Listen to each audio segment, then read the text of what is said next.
সাবুর ঝরঝরে পলোয়া থাকে তাহলে উপোসের দিনে পেটও ভরবে, তার সাথে মনও ভরবে। দেখে নিন আর কতটা সুন্দর হয়েছে এই সাবুর পোলাওগুলো। না আপনারা বানালে বুঝতেই পারবেন না এই রেসিপিটা আমি কিভাবে বানিয়েছি। আচ্ছা, আপনারা পুরো রেসিপিটা দেখতে থাকুন, আশা করি আপনাদের ভালো লাগবে। ভালো লাগলে অবশ্যই আমার চ্যানেলটাকে সাবস্ক্রাইব করে আমার পাশে থাকবেন। যে সকল বন্ধুরা এখনও আমার চ্যানেলটাকে সাবস্ক্রাইব করেনি অবশ্যই আমার চ্যানেলটাকে সাবস্ক্রাইব করে দেবেন আর প্রচুর প্রচুর শেয়ার করে দেবেন। চলুন রেসিপিটা কীভাবে বানিয়েছে পুরো রেসিপিটা দেখতে থাকুন ও আমার সঙ্গে থাকুন। চলুন শুরু করা যাক।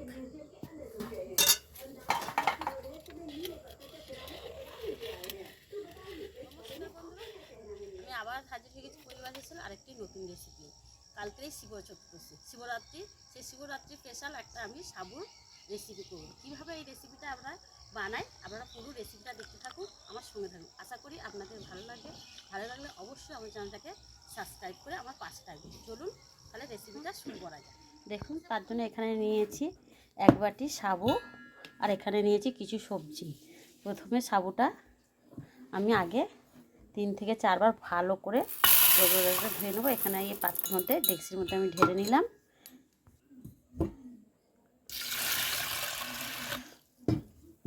দেখুন একটু ভালো করে না কষলে ধুতে হবে।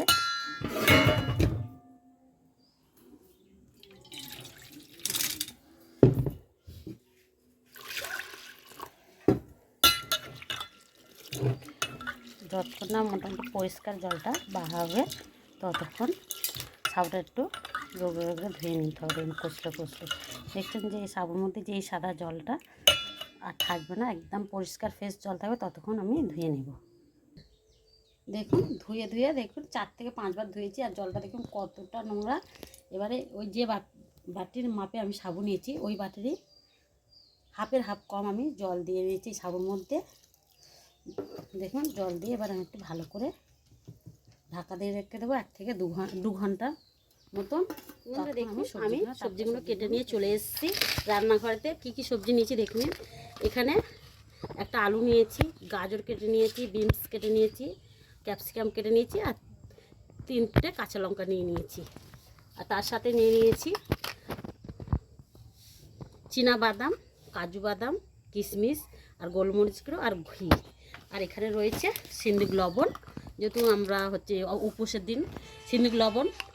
আর এই কটা উপকরণ দিয়ে কিন্তু আমি আজকের এই রেসিপিটা করবো। আপনারা চাইলে কিন্তু মটরশুঁটি দিতে পারবেন, মটরশুঁটি দেবেন। আর আপনাদের পছন্দ মতন আপনারা সবজি দেন। আমি কিন্তু মটরশুঁটি দিলাম না, আমাদের বাড়িতে আমাদের বাচ্চারা একটা মায়ের অসুখ হয়েছে, ওই জন্য আমি মটরশুঁটির কোনো কড়াই দিলাম না। আপনারা যে কোনো সবজি আপনারা পছন্দ। আর এখানে দেখুন সাবুগুলো একদম দেখুন কিরকম ঝরঝরে রয়েছে, জল টেনে নিয়ে। আর এদিকে নরমও হয়ে গেছে, দেখে নিন কতটা সুন্দর নরম হয়েছে। আপনারা দেখুন ঠিক হবে। আপনাদের যেরকম দেখিয়েছি আপনারা ঠিকঠাক ওরকম 4-5 বার ধুয়ে সামান্য জল দিয়ে সাবুটা 2 ঘন্টার মতন ভিজিয়ে রেখে দেবে। বন্ধুরা প্রথমে আমি উনানে কড়া বসিয়ে দিচ্ছি। এবার উনানটা আমি জেলে নেব। ওই কড়ার মধ্যে দেব আমি 1 চামচের মতন তেল। এটা কিন্তু আমরা একাদশী যে তেল খাই সানফ্লাওয়ার, সেই তেলই দিচ্ছি। আপনারা যে কোনো সাদা তেল দিতে পারেন। দেখুন তারপরে দেবো 1 চামচের মতন ঘি। ঘি আর তেলটা দেখুন আমার গরম হয়ে গেছে। এর মধ্যে কেটে রাখা আলু, কেটে রাখা গাজর আর এই বিনসগুলো দিয়ে দেবো। প্রথমে দিয়ে একটু ভাজা করে নেবো। দেখুন এখানে সবজি আলু আর গাজর প্রায় সিদ্ধ হয়ে এসছে। এর মধ্যে দেবো দেখুন ক্যাপসিকামটা দিয়ে দিলাম, লঙ্কা কোনো আমি একটু ফাটিয়ে দিয়ে দিলাম। আপনারা চাইলে কুচিও দিতে পারেন।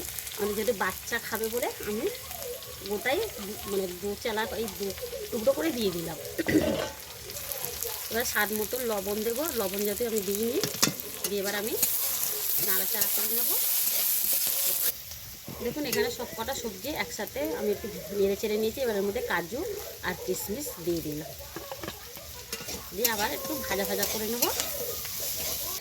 বন্ধুরা এদিকে সবজিটা ভাজতে এদিকে আমি এই আমার লিস্টার মধ্যে বাদামটা ঢেলে নিলাম। নিয়ে আমি বাদামটা একটু গুঁড়ো করে নেব। আপনারা চাইলে কিন্তু কাঁচা বাদাম ভেজে নিয়ে এরপরে গুঁড়ো করে নিতে পারেন, শিলনোড়া তো গুঁড়ো করে নিতে পারেন বা মিক্সিং জারেও গুঁড়ো করে নিতে পারেন। দেখুন বন্ধুরা, দেখুন আমার সবকটা সবজি কিন্তু একদম সিদ্ধ হয়ে গিয়েছে। আর এদিকে বাদামটা দেখুন আমি ঠিক এরমভাবে গুঁড়ো করে নিয়েছি, খুব মানে মিহি নয় আর খুব একদম দানাদার নয়, ঠিক এরকমই আমি একটু গুঁড়ো করে নিয়েছি। এবার এর মধ্যে এই সবজির মধ্যে সাবুগুঁড়ো দিয়ে দেবো। দেখছেন তো কতটা ঝরঝরে হয়েছে, দেখুন। এবার সাবু আর সবজি একসাথে একটু নাড়াচাড়া করে নেবো।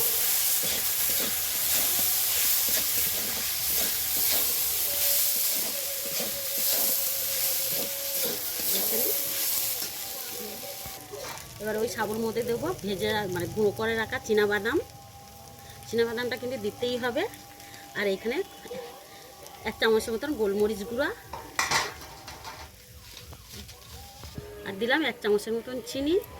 মিষ্টিটা আপনারা আপনাদের পছন্দ মতন দেবেন, দিয়ে এবারে নেড়ে চেড়ে নেবো। আমি কিন্তু এখানে হলুদ দিলাম না, আপনারা একটু হলুদ দিতে পারেন। আমি বললাম যে আমার বাড়ির অসুবিধা আছে, ওই জন্য হলুদ আর মটরশুঁটি কোনোটাই আমি কিন্তু ব্যবহার করলাম না। আপনারা কিন্তু এরকম এই শিবরাত্রির দিনে, নিরামিষের দিনে, যে কোনো নিরামিষের দিনে কিন্তু আপনারা এরকম করে খাবারটা রেডি করে নিতে পারেন। কিন্তু একাদশীর দিনে হলেও আলু আর এই সাবু দিয়ে এরকম আপনারা সাবুর পোলাওটা বানিয়ে নিতে পারেন। দেখুন দেখুন এখানে সাবু পোলাওটা রেডি হয়ে গেছে। সব শেষে এবার দেবো শাহি গরম মশলা 1 চিমটের মতন, আর নামানোর সময় 1 চামচের মতন ঘি দিয়ে দিলাম। দিয়ে এবার নেড়ে চেড়ে আমি নামিয়ে নেব। দেখুন এবার আমি তুলে নেব। দেখেছেন কতটা সুন্দর ঝরঝর হয়েছে। আর এই খুব সহজেই কিন্তু এই রেসিপিটা বানানো যায়, 5 থেকে 10 মিনিটের মধ্যে এটা কিন্তু হয়ে যায়। শুধু সাবুটা ভিজিয়ে রাখা দরকার, তারপরে খুব সহজে কিন্তু কেটে নিয়ে রেখে নিই। আর এটা কিন্তু পেট ভরবে, পেটও ভরবে, মনও ভরবে এই যে সাবুর পোলাওটা বানালে, দেখে নিন। আর বাচ্চা থেকে বড়রা কিন্তু সবাই কিন্তু খুবই পছন্দ করে। দেখছেন তো, দেখেছেন বন্ধুরা কতটা সুন্দর খুব সহজে সাবুর পোলাওটা কীভাবে বানিয়ে নিয়েছি দেখেছেন। হলুদ দিও নিয়ে একটুও, সম্পূর্ণ একদম নিরামিষ। আমি যেহেতু আমরা নিরামিষ খাই বা একাদশী করি, এটা কিন্তু আপনারা কিন্তু একাদশীর দিনেও বানাতে পারবেন।